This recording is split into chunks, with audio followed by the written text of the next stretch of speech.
My name is Dnny Boiano. I'm the aquatic ecologist for Sequoia and Kings Canyon National Parks.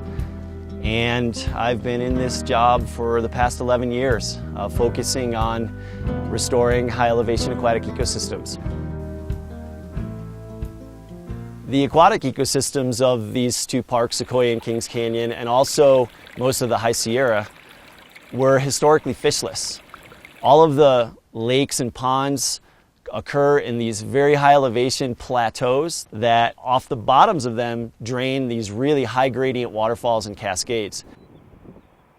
They were created by the retreating glaciers, and after the glaciers retreated, these high elevation lake basins were fishless. We have two species of mountain yellow-legged frogs, and they both occur in Sequoia and Kings Canyon National Parks. Mountain yellow-legged frogs are a very important part of the High Sierra ecosystem because they both consume things like insects and algae as tadpoles, and they also are consumed by larger animals like snakes, birds, and mammals. In their healthy populations, they have very large numbers of animals, thousands of frogs and thousands of tadpoles, and in that way they're just a really integral component of the High Sierra aquatic ecosystem.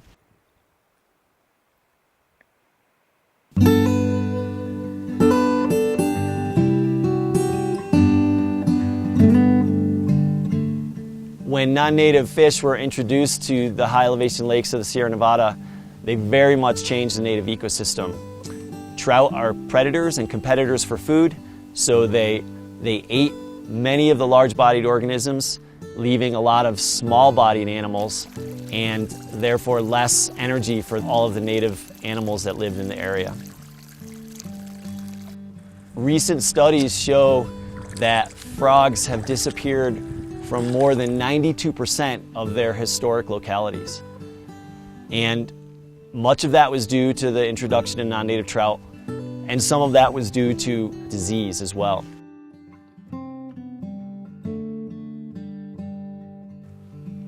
In 2001, Sequoia and Kings Canyon National Parks started eradicating non-native trout from certain lakes and streams to benefit native species.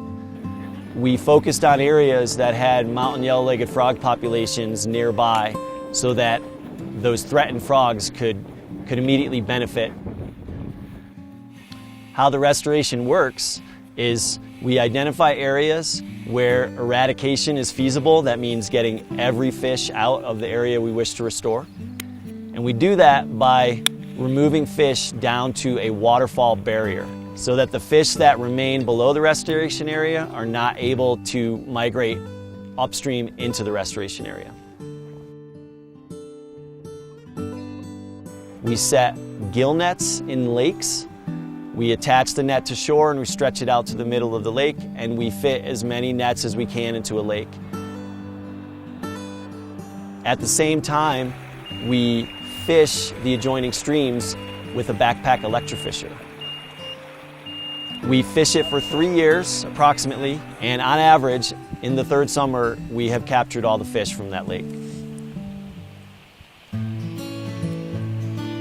In one of our restoration areas, we had an incredible increase in the frog population. Within 3 to 4 years of starting to remove the fish, the frog population increased by about 5,000 frogs and 15,000 tadpoles.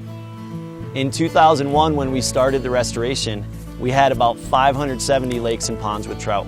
We've successfully removed trout from 10 lakes, and we're almost done with 10 more lakes. So by 2015, we will have restored about 20 of our 570 fish lakes and ponds. Therefore, there will be many areas for people to continue enjoying the parks by doing recreational angling. But at the same time, we will have restored as much habitat as possible to benefit native species.